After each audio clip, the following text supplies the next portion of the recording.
And our scope of practice with that has grown, where we're no longer just using exercise and manual therapy.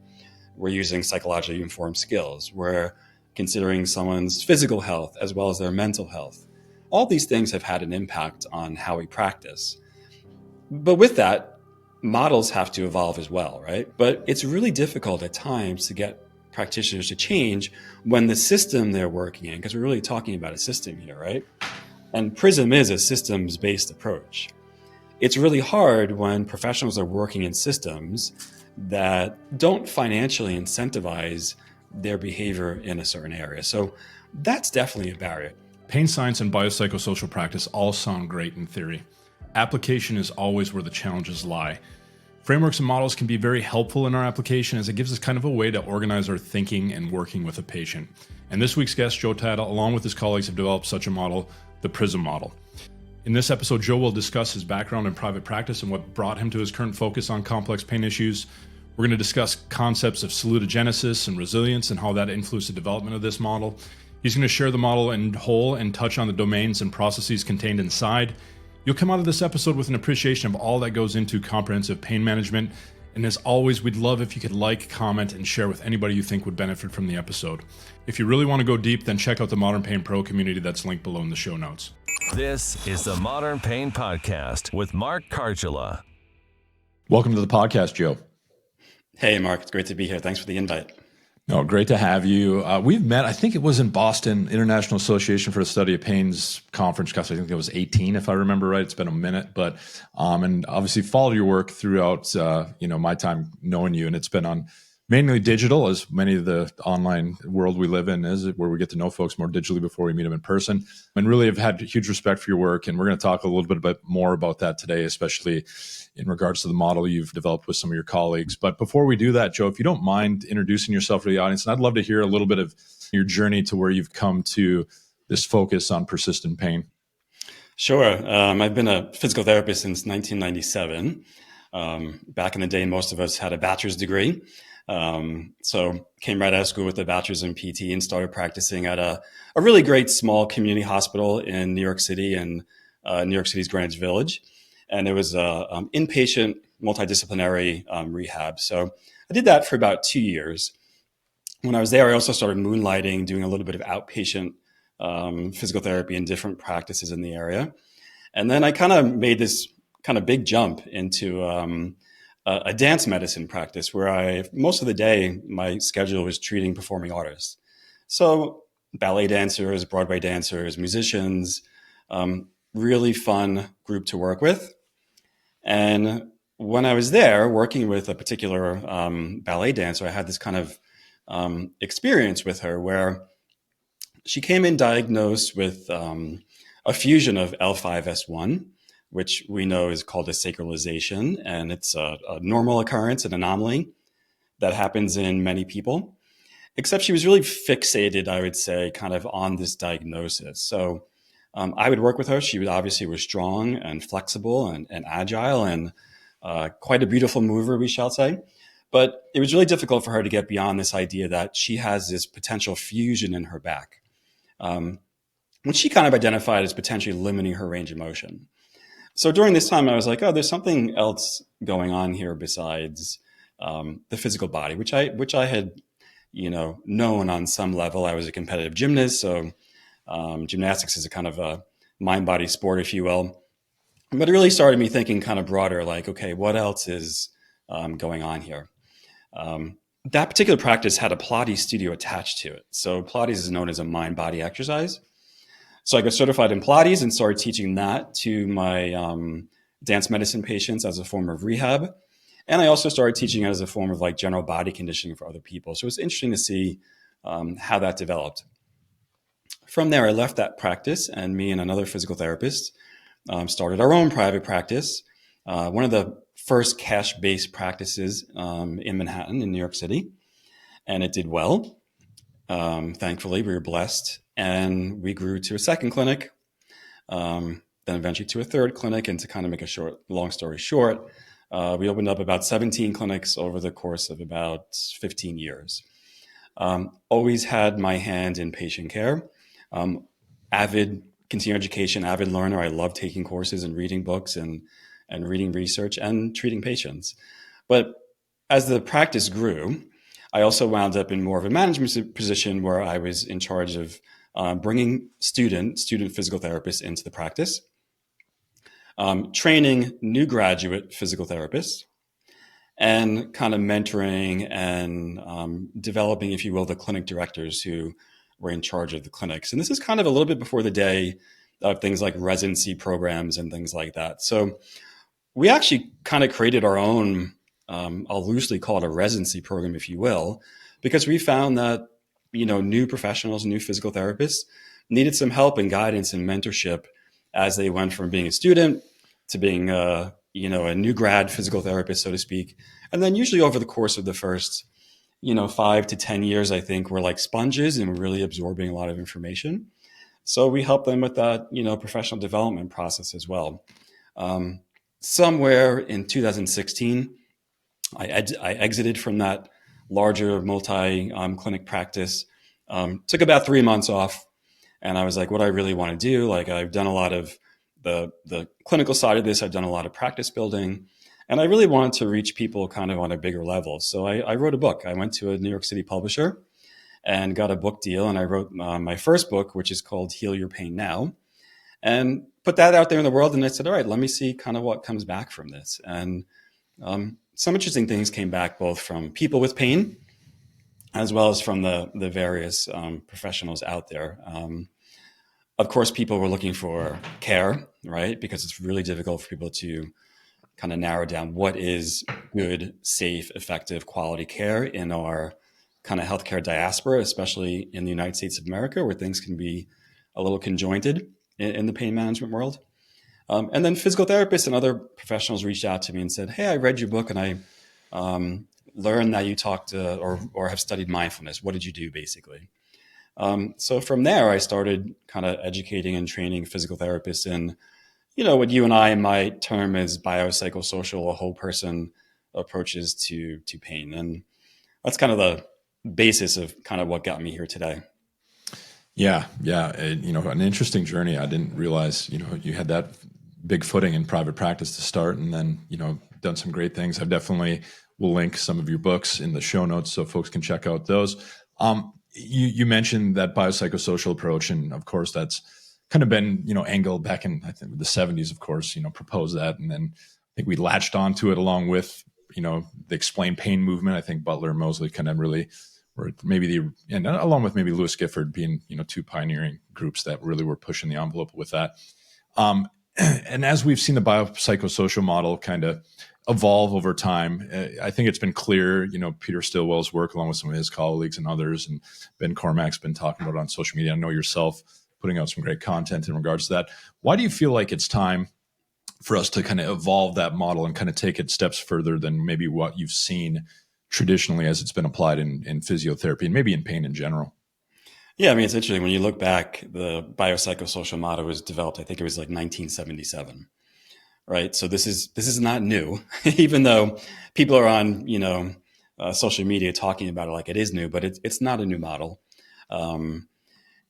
That model was adopted by the American Physical Therapy Association, like somewhere probably like in the early to mid 2000s. So let's just say 2005, somewhere. So really, we were kind of late, I would say, in some way to say, hey, this is a really good model of health, and we should start to teach this to physical therapists and use it in practice. And I definitely don't think we should throw the biopsychosocial model out at all. It should be in our DPT education, and in some way, we should kind of lean back on it when we're evaluating, managing, and treating both acute and chronic pain. However, when you look at the literature and you talk to colleagues out there, physical therapists specifically have a pretty hard time embedding this model in their practice, so to speak. Lots of different reasons for that. Some of it's education around the model and how to use it. Some of it is skill. They may not have the knowledge or skill to use the whole model.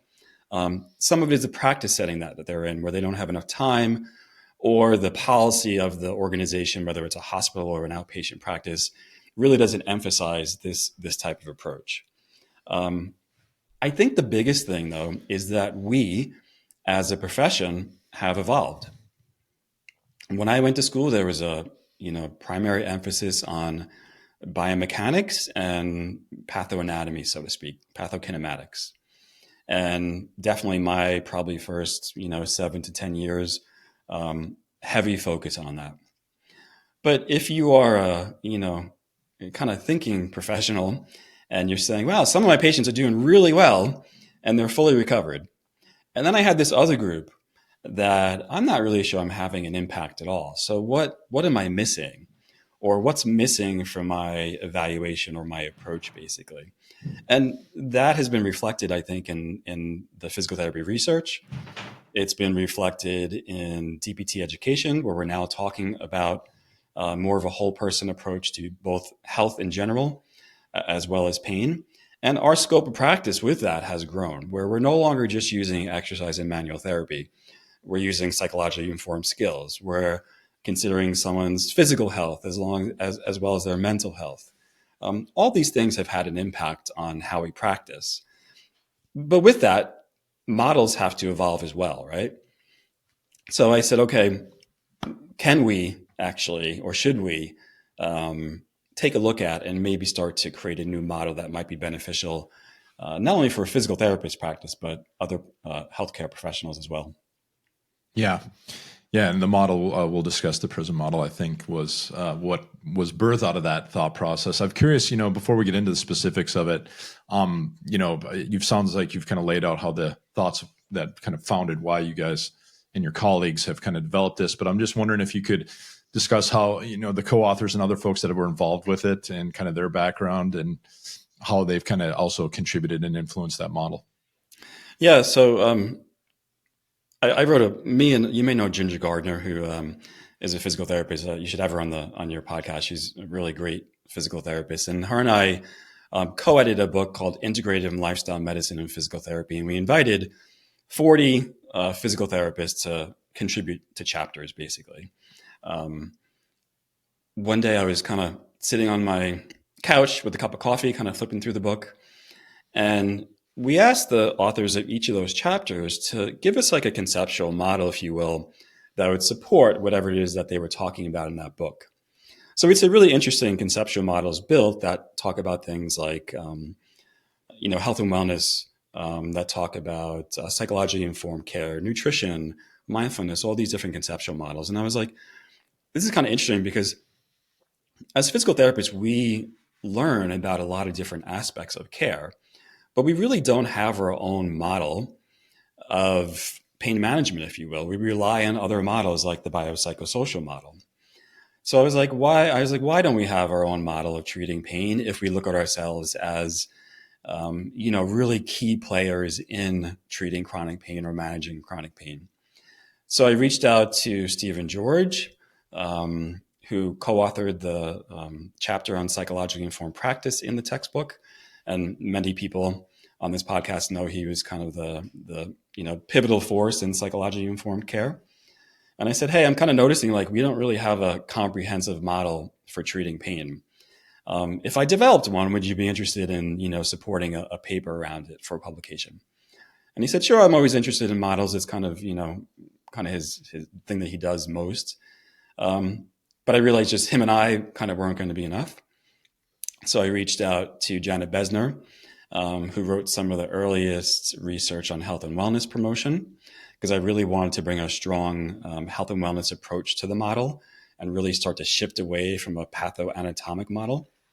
Rose Pignataro is another DPT professor who has a background in health behavior change. That's what her PhD is in. She's also done a lot in the addiction space, and I think that's really important as we talk about chronic pain and the interconnectedness with regard to opioids and other addictive substances. And then Carrie Rothschild, who is a professor of physical therapy at the University of Central Florida. And what's interesting about Carrie is she's the first physical therapy professor to create a 3-credit pain science and pain education course in a DPT program. So she's been teaching this related content for a number of years, like within the program. And I wanted to make sure the model kind of spanned not only clinical practice, but also education, because I think those two things kind of need to reinforce each other. Some people think that the education comes first, then we change practice. Some people think that, well, we're changing practice first and the education follows. They're probably both happening at the same time on some level. But I wanted to make sure I brought some, really bright, intelligent people that could support a new model for pain education and physical therapy. So I'm extremely grateful to them. They really helped shape the way I view pain now. They helped, of course, shape the model. And I'm just grateful for the input they had on the paper. And, great minds tend to produce really interesting things. Yeah. And you got a great group of them there. Definitely impressive group of folks that worked on it. I like the health and wellness approach. I'm definitely in agreement. I think we so far as especially in our healthcare system, we're such a illness-based model of care where we wait till the wheels fall off before we intervene, and there's not a lot of wellness things. You speak in the model in the paper, and we'll link the paper into the show notes, of this more salutogenic model of care. I'm wondering if you can kind of talk to some folks hear salutogenesis, and it's just kind of like this nebulous, I hear it, I don't know. But, this whole salutogenic kind of resilience-based approach, I'm wondering if you can kind of speak to that a little bit and how that kind of forms a lot of the foundational thoughts with the model that you guys developed. Yeah. So when you create an evidence-based model, you have to have some kind of theory as the bedrock foundation of the model. So I spent a lot of time looking at the physical therapy literature, looking at the psychology literature, and I was familiar with both of those, I would say. And I was like, well, what's in the kind of sociology realm? Because most of us would agree we have the least amount of focus on the social aspect of the biopsychosocial model. So in the world of sociology, they do have their own models. And I came across a gentleman called Aaron Antonovsky, who is a sociology researcher. And he created this thing called salutogenesis, which is kind of a long, kind of funny word. But he was really interested in how do we create health, or what is the origins of health, instead of focusing on pathology or disease, if you will. And some of his early work looked at women who survived the Holocaust and found that there were groups of women who thrived in spite of this adversity, and there were groups of women who did not thrive or didn't thrive as well, so to speak. So we started looking at these groups of women who were thriving in the face of adversity. And he was like, okay, there's something here, basically. How come they're maintaining health, even though they were challenged with poor physical health, poor mental health, poor social health in the course of their life, so to speak? So it really spoke to me because it was a model of building health. And ultimately, I want to, of course, alleviate someone's pain, but I really want to build their health. I have kind of left the pathoanatomic model behind, so to speak. Of course, I take that into consideration when we're evaluating someone, looking at, things like red flags, important in that case. But there's a big health promotion aspect to what we do as physical therapists, more and more. And there's a big health promotion aspect to pain care. So salutogenesis really kind of spoke to me. Okay, how do we develop health in different people and populations? Yeah, I like that kind of social approach, and we see so much. Those of you listening, which I know a lot of you are working with people in pain. There's such huge social aspects when we hear stories of family and workplaces and all the things that kind of can positively and negatively impact pain depending on the circumstances and the unique context of the person in front of us. The process you talk, or the model you talk about, takes a process-based approach, and I think it's important for folks to kind of delineate what does a process-based approach look like compared to maybe traditional models and traditional approaches in pain. Can you kind of speak to that a little bit? Yeah, I could talk to a process-based approach, and then I'll kind of weave that back into salutogenesis in some way.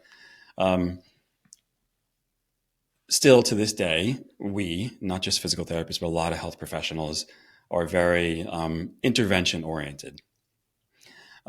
Interventions fall really well into biomechanical or biochemical approaches to health and disease, including chronic pain.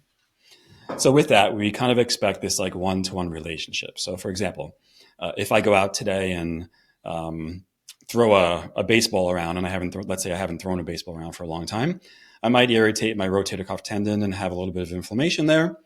And I go into my medicine cabinet and I pop 2 Advil, a very kind of biochemical agent. And I expect kind of this almost immediate relationship to happen where the pain decreases and maybe my range of motion improves and I feel better, if you will.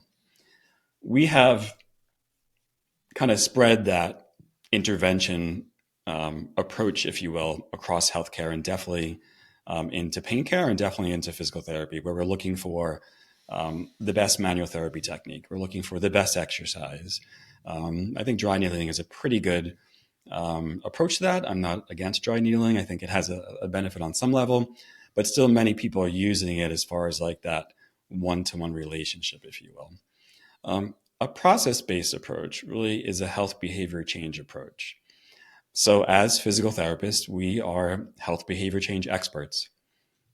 And really what we do is we're taking someone as they're coming in to see us once a week or twice a week over the course of 8 to however many weeks it is. We're taking people, whether you realize it or not, we're taking them through some type of change process. And with that, they may be changing physically. They may be changing psychologically and emotionally. They may even be changing spiritually and socially on some level.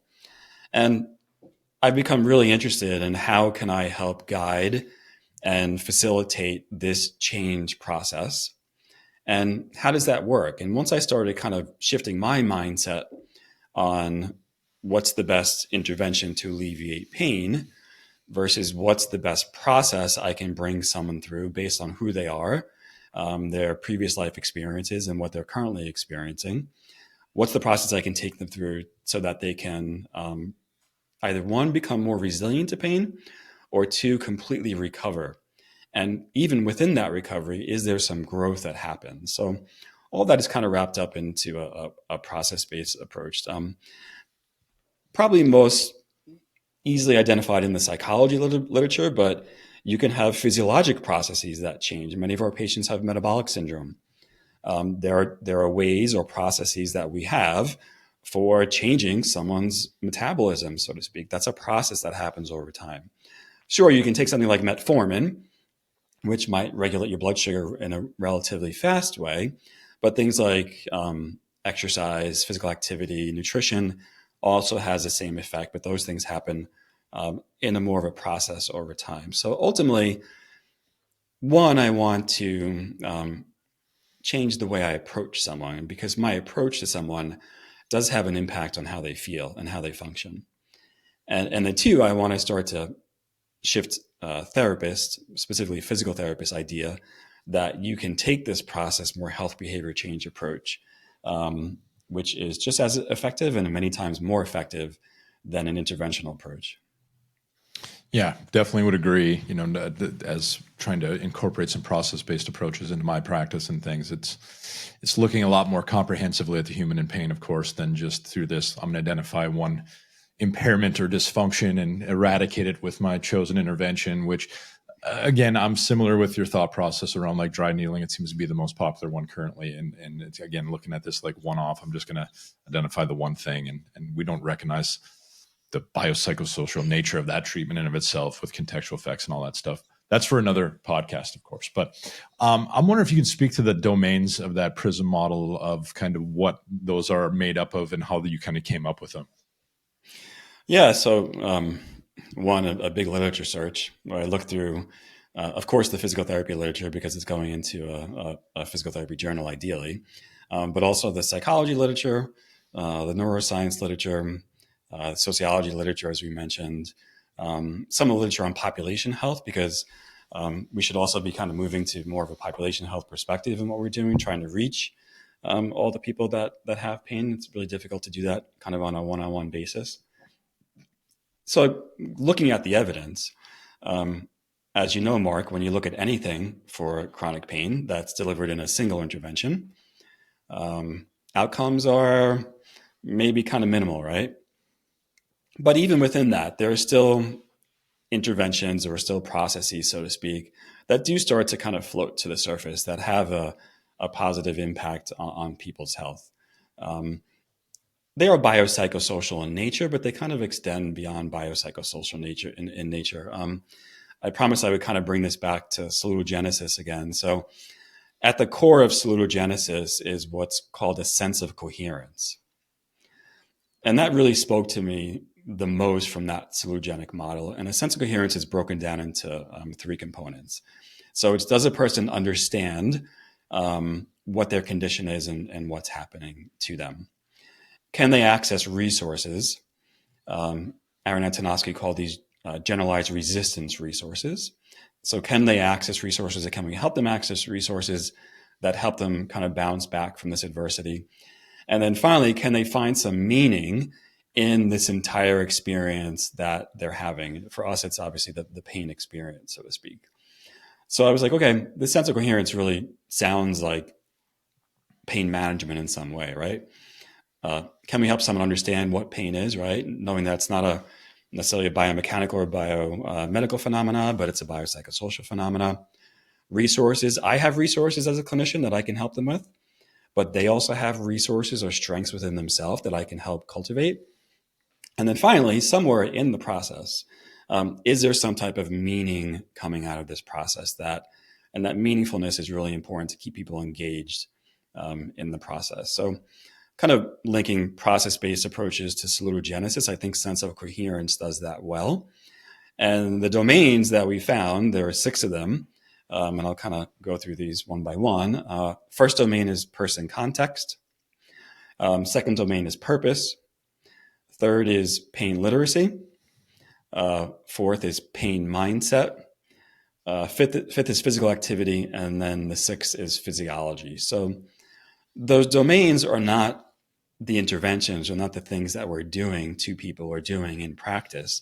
Those are the areas that we're working as we're helping someone move through this process of recovery. So in the biopsychosocial model, where you're working the biomedical domain, the psychological domain, or the social domain. In the PRISM model, you're working in one of these 6 domains. And the domains actually interconnect and they have an influence on each other, if you will. Yeah.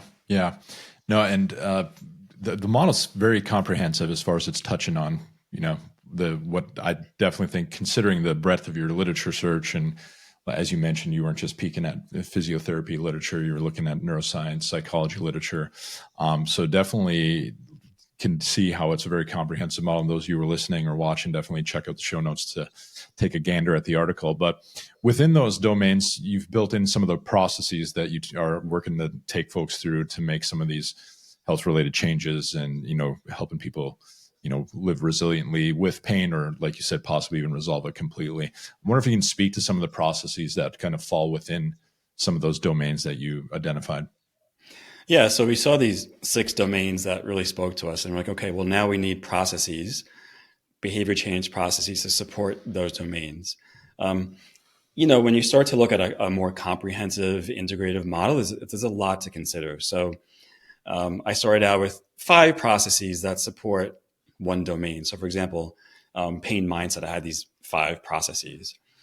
And as I started putting this model together, we were like, this is kind of too big, right? Too much going on, basically. And whenever there's too much, clinicians tend to shut down. They need something that's a little more approachable. So we narrowed it down to 3 processes per domain. And we've had lots of good feedback on the number 3 when you look at the model. They're processes that most physical therapists are aware of. Some of them, they're things that we use all the time. Some are new to some physical therapists, depending on what their background and education are. And then there were, with that, there were some processes that we had to completely leave out. And ones that we kind of threw around for a while and tried to figure out if they had a place. So for example, when I first submitted the paper, I had prescribing as a process under physiology. And actually it was called prescribing / deprescribing. And the reason why I had that in there is because as a licensed health professional, I realized that medication has a place in pain management, right? Sometimes that medication is used inappropriately. So there are times when we need to prescribe medication to impact someone's physiology, right? The domain of physiology. And let's say someone's on a high dose of an opioid long term, they might develop opioid-induced hyperalgesia, right?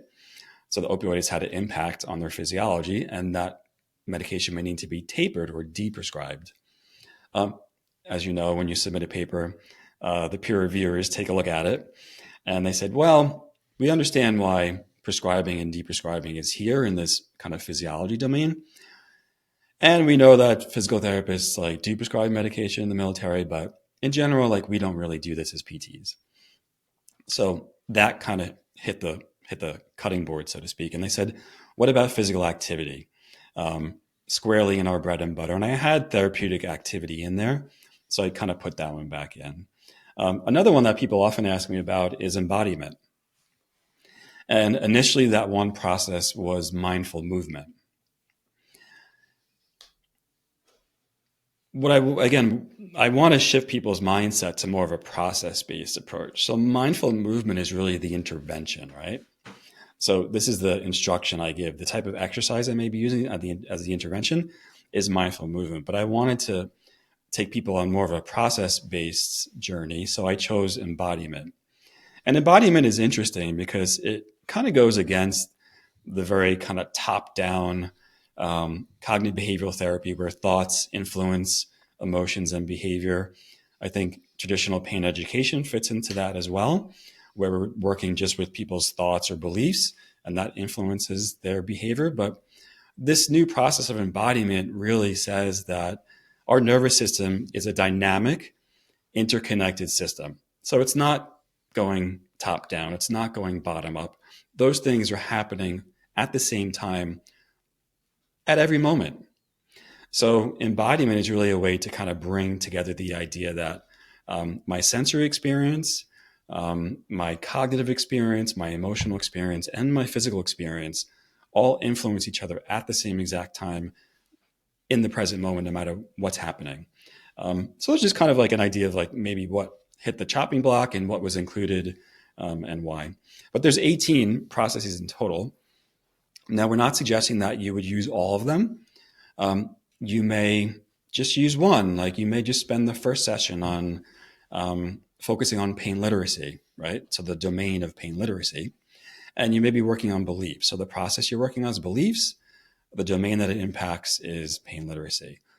As therapy is going on, you then may shift and say, hey, sleep is an issue. Let's work on the circadian cycle, the process of circadian rhythm, so to speak. You may discover that someone lives more in their head, so to speak, and less in their body. So you may rely on embodiment as a process. So I think most of us, as you work with patients, if you're taking a more comprehensive approach, you probably wind up talking about these processes at least once, but we want to kind of make it more intentional that you should consider most of these processes throughout the course of rehab. I'm wondering, because you've done a lot of education in teaching physical therapists this type of models and things. I'd be curious. I've seen some just in my teaching and getting folks to start thinking beyond just manual therapy and exercise when it comes to pain, and a lot of that obviously in the musculoskeletal domain. But this thought of like mindfulness and doing maybe interventions that aren't traditionally part of the physical therapy, education that we in the pain education model that your paper references, that was a big push that, hey, we need to start getting people's upskilled in DPT school to be able to have at least a grasp to understand the importance of embodiment and these type of concepts that you speak to. I'm wondering what you've seen as far as barriers or some of the struggles that clinicians have to start integrating this more holistic mind-body medicine type approach when it comes to pain care. Yeah, I mean, we have, all of us in healthcare have barriers, right? No matter whether you're a physical therapist or a psychologist or a physician. Let's see, where should we start? I'll kind of give you the barrier journey, so to speak. I think starting at the beginning, we have, they're called CAPT, which is the accrediting body that accredits physical therapy programs. For the most part, you know this, Mark, you teach in a DPT program, they give us guidelines. So they say, you need pain education in your program. You need psychosocial skills in the program. Okay, just those two things right there. are huge, massive topics that really could be PhD programs in and of themselves, right? So now you have well-intentioned, highly educated DPT professors trying to figure out, well, how much of exercise do I put in the program? How much of physiology, medication management, manual therapy, how much goes in? And the guidelines are, they're broad and they do cover all the areas, except as far as I'm concerned, they're not specific enough. And what happens then is you have certain programs teaching certain things in one flavor, another program teaching something else in another flavor. And ultimately, we're all teaching things in the programs. I teach in DPT programs as well. We're all teaching things so that physical therapists can pass the boards, which is what we want. However, everything that happens in our programs is at least 10 years behind the evidence. Some people say 17 years. Doesn't necessarily have to be that way, and we all need to be a little more cognizant of putting things like PRISM, let's say, into the program. I'm lucky enough to be teaching PRISM in a couple of programs now. It feels good to get the evidence right there. So that's kind of the education realm. Then you get to practice, right? And this is probably going to be shocking for people. But the one thing that drives clinician behavior, so what we do in the practice, in practice, is what gets reimbursed. It's not what we're taught in school. It's not the thing you love. It's not what the best evidence says. Ultimately, it's what we're getting paid for. That makes some people really nervous and uneasy. And I understand that. But in our kind of US-based consumer model of healthcare, so to speak, the bottom line is kind of always there, basically. So what gets reimbursed in physical therapy? Therapeutic exercise, neuromuscular education, manual therapy, right?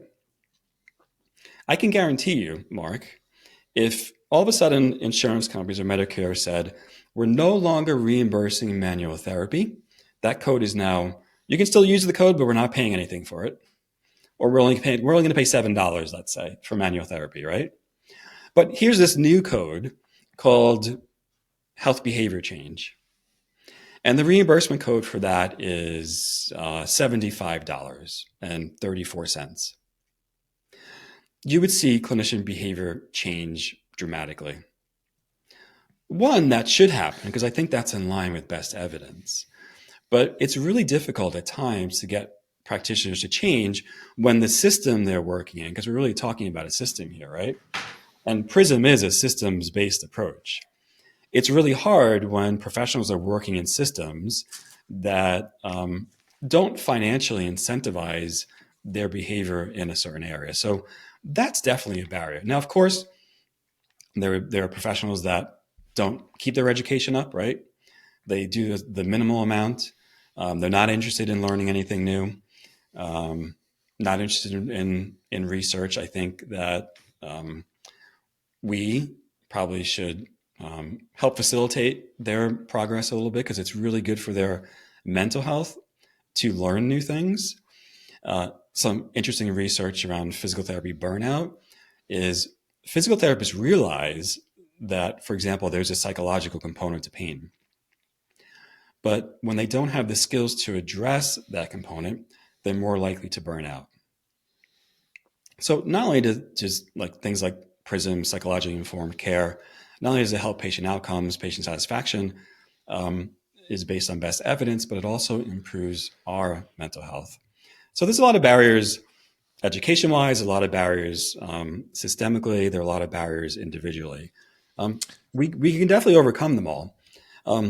Certainly, as you've experienced too, Mark, some people need a little bit more guidance and support and, a little bit of a kick, if you will, to move in that direction. Other therapists are like, I totally see this. I see that our patients are struggling with their mental health, or I see that they're struggling with their health and their wellness, lifestyle-related aspects, and they're on board.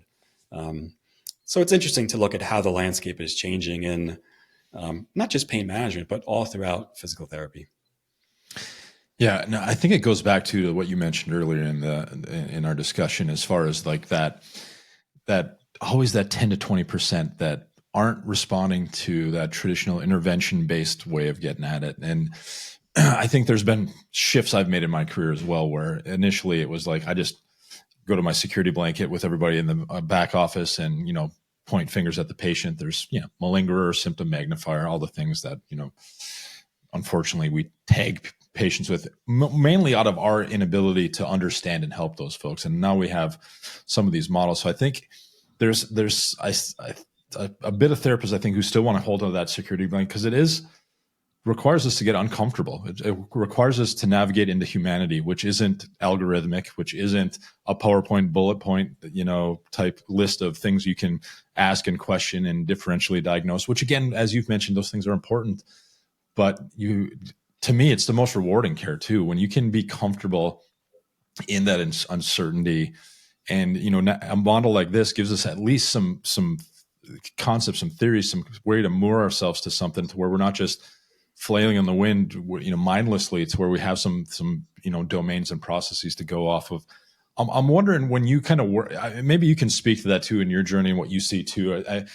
Have you found it where just therapists struggle with that discomfort, that uncertainty, where it's not the impairment that I identify and I fix with this intervention, whatever the flavor of the month is for the therapist? I know I speak for myself. I guess I think we've all had that toolbox mindset of like, I just need a new tool. It's going to be the one that fixes this 10 to 20%. And then you keep seeing that 10 to 20% persist in our practice. But what do you think about that discomfort and that maybe that struggle that therapists have to make that transition from the knowing I have the answer in the fixed versus I don't know, but I have some processes I think we can lead you towards to get you to the things that you value in life? What do you think on that? One of the things that is great about practicing for a while is patients come back to you. And oftentimes they come back to you with the same diagnosis or same complaint. And you ask them, well, what have you been doing to manage it, basically? And they say, oh, I've been doing that exercise that you gave me, 3, 5, 10, in my case, 20 something years ago. And what's interesting about that is it shows you what's not working. Because if a patient came to me a while ago, correcting her pelvis, so to speak, right? Because this is what we did in the late 90s, early 2000s. We corrected people's pelvis. Like, I knew how to mobilize the base of the sacrum in all 10 different directions. And that does feel good, actually. And there's a place for that on some level. So this patient comes back to me. She's like, I have SI, my SI joint flared up again. I have SI joint pain. I've been doing this thing, but it's not working. And I didn't say this to her, but in my mind, I'm like, this is great. Now I know this is not working for this particular person, right? So what else do I have, or what else should we be doing to help this person cope with their pain and obviously recover? We ask our patients to do a lot, to take on a lot at times. We ask them to trust us, that we're relying on our education, we're relying on our skills, we're relying on our therapeutic alliance, so to speak, to a big extent. With that, yes, we have some difficult things to do, and we have to take a look at ourselves and say, all right, this person now has been coming for 8 weeks. Like, did some kind of measurable life impacting change happen for that person in 8 weeks? If it hasn't happened, pretty good reason that you need to do a reevaluation, reassess what you've been doing, and change the treatment plan. That's what a reevaluation is for, right? To reassess. In that reassessment, you probably should change the interventions or the processes that you're working on to help people. Is it uncomfortable? It can be, right? It can be uncomfortable, like, especially if you work, let's say you're mentoring a student, and they look up to you as like the licensed doctor of physical therapy who's been practicing for 20 years, and this person isn't getting better. It's like, yeah, I may have missed something in my assessment, or maybe I didn't place enough emphasis on one process in our care together. So you adjust with that. But I'll tell you, it's really interesting when you start to do that. It's a different way to practice. And I think insurance has caused us to have a very linear way of thinking, because we're getting 12 visits. So you should see like linear progress to the point where pain is gone and they're fully recovered. We know human beings aren't linear. Health behavior change isn't linear. Recovery is not linear. And probably the things that we're doing in some way is not linear as well. So I think it's good that we ask ourselves to perform better, if you will. And when I, lecture at conferences, I always one of the things I ask people is, how many of you, as physical therapists, are doing a really good job at healing the chronic pain of all of your patients? Raise your hand. And ultimately, no one raises their hand, right?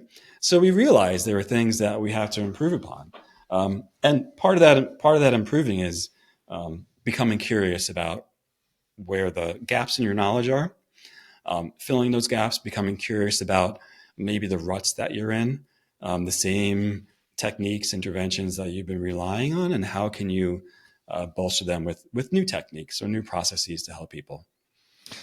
Yeah, I mean, that resonates with me. I had to say, maybe I don't need to attend the next manual therapy conference. Again, not anything against manual therapy. There's some great people who are heading up AOMT and everything, but I'm like, man, I've been traveling that road for like 10 to 15 years. And it's like, how much more do I need to hear that side of the story, which again can have its place. Again, you've mentioned some of the things. Obviously, we probably need to reframe it. And Steve George, one of your co-authors, and other folks have done a good job helping us see a little bit bigger picture on what's happening with that.